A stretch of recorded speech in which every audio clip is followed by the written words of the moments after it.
Hello, this is Dr. Garrett Castleberry, Program Director for Communication, Media, and Ethics here at Mid-America Christian University. I am here with our final digital lecture for COM 4413, Communication and Cultural Change. There's music playing in my ears. The band is serenading me off stage as we bring this course to conclusion. And like all good texts, we're happy to find closure, and yet it leaves us wanting more. And I'm so excited about the progress we've made in this fast track course.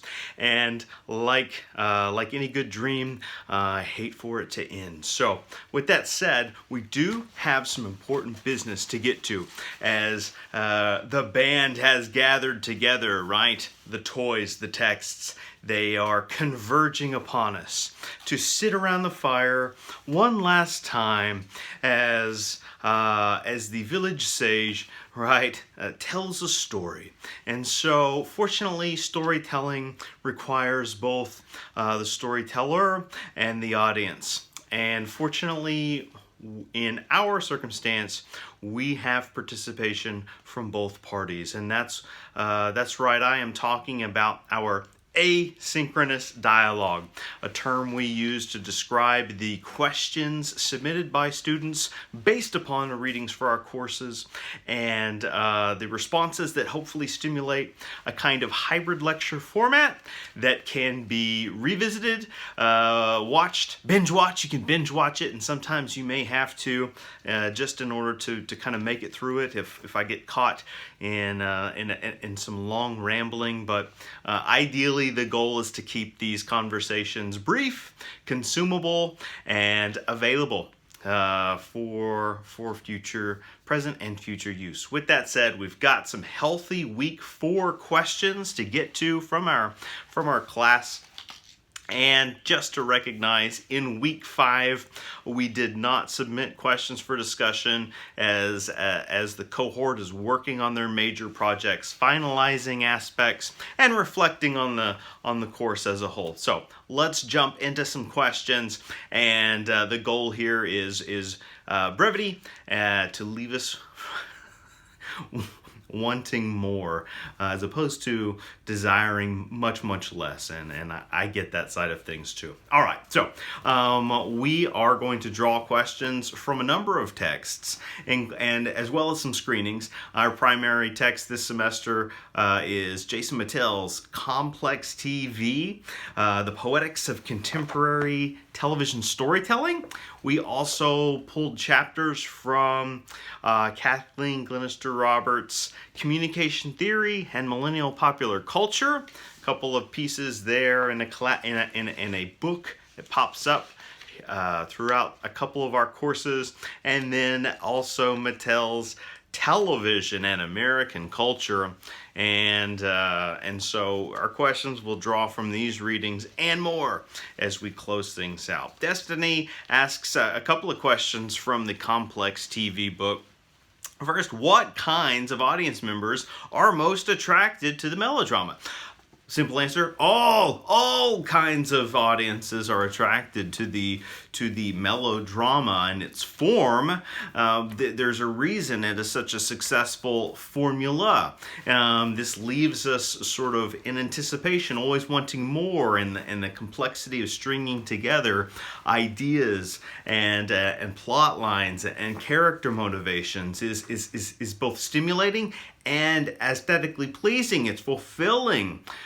We like it, and this is absolutely, in terms of the statistical quantification, this is proven by the immense success of Netflix and the formulas they use for their original programming.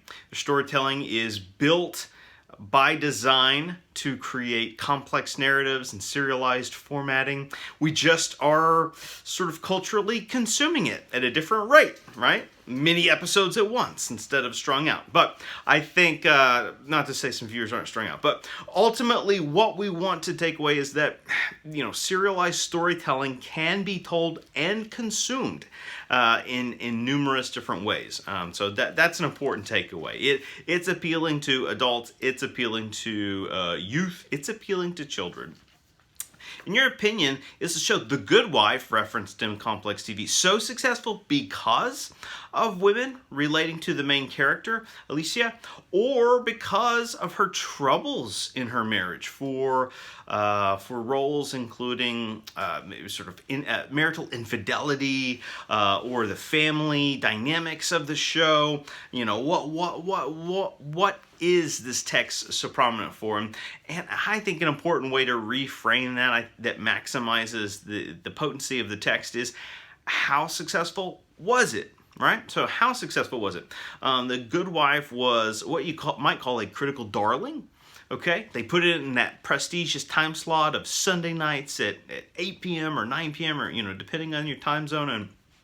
And so it has this cushy time slot, and it had lots of extra awards love, because this show, The Good Wife, premiered at a time where we were sort of seeing, in some ways, arguably, at least in sort of critical layers, the twilight of broadcast network supremacy and the dawning of both sort of post-network cable dominance, and also the birth of streaming services. So viewers were finding this text along multiple mediums, and because we can count that as different mediums, to watch something on television is to take it in through the medium of television. To stream something from your laptop is to use the medium of the internet to then stream through a different kind of technological screen. Same way someone watching on their phone is using a cellular device. All right, and so there are different mediums with which we consume content, and as one of our inspirations for studying media, Marshall McLuhan, who's always just over our shoulder. I can't tell if it represents good angel or bad angel, right? I guess the bad angel would be like the devil, but anyway, you know what I'm saying? Like the two figures over your shoulders. We've always got McLuhan looming in the back, of course, the all-seeing eye, all kinds of the optics, right? And so, his phrasing we like to repeat and recycle. The medium is the message. Perhaps the show struck a chord at the right time where it could be viewed across multiple types of channels. At the same time, I don't know if it was ever a mega success, The Good Wife. But it also cashed in on some themes that were apparent in other texts of the time.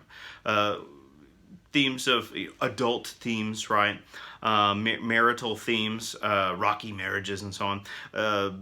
Scandalous relationships. We see these also playing out in contemporary shows like Mad Men or Scandal. Okay, so there's a pattern there, which maybe makes for good raw materials for a paper. Form of criticism to come. Communication theory, millennial popular culture. We looked at chapter 3 in our closing weeks, and the chapter 3 explored the Friday Night Lights and the use of God versus devil terms as a way to think about that text. So a question emerges: are the Panthers the God term in Friday Night Lights because they are the main focus?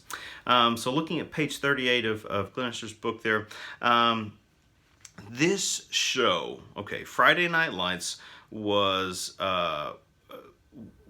praised in its textual accuracy of capturing the zealous nature of high school football culture in Texas, all right, in America. And so there's a unique cultural representation that many viewers felt this text accurately captures and reflects about America and how we feel. And so I think what the writer of this chapter is suggesting is that there is an interchange going on between that's accurate in some ways, conveying interchange between religion and football in states or places like Texas, and where the small town becomes a de facto religious site of communal ritual worship, and to take this even further, the act of winning, right? Of overcoming the obstacles within the game and outside of the game. All right, so this creates further sanctification, even redemption in terms of the metaphorical storytelling. And if and when the team wins the big game, say a state championship, right, or a key playoff game, depending on the narrative arc, this comes to represent a kind of salvation, right? It's a salvation for the sacrifices that these players have made, that these coaches have made, that these families have made. So I think there is something to reading that into a text like Friday Night Lights. And so I hope that helps break down the author's specific use of God terms and devil terms in that instance, and maybe helping us to make more sense of this TV show. Also, looking at Chapter 5 from Communication Theory and Millennial Pop Culture. Game of Thrones reminds us that good guys don't always win. Is this why the show is so popular and has such a high demand? Or rather, not a question. It does not pan out how everyone thinks it should. So is that why the audience is attracted to it? And we can always broaden, right, the scope of a single answer to recognize there are many answers to its popularity. There's no one answer anymore.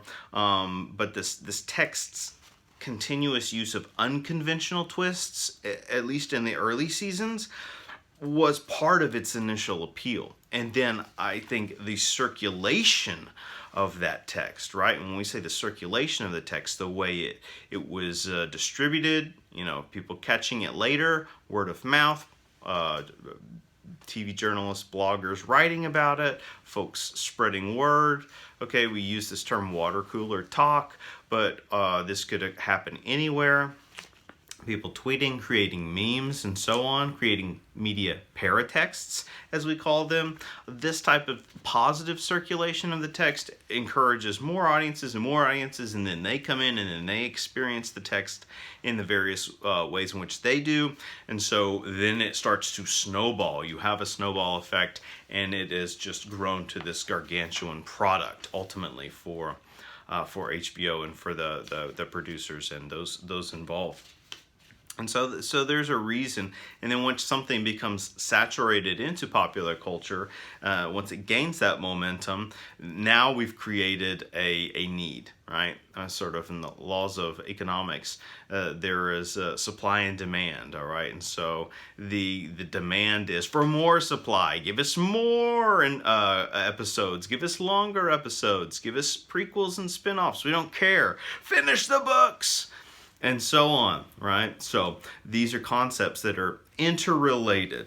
All right. In the interest of not running into the issue that occurred last time, where had lots of fragmented time jumps, that sort of thing, on my part, we're going to go ahead and table this conversation. We're going to pick right back up with part 2 momentarily in our asynchronous dialogue. Week 4, COM 4413.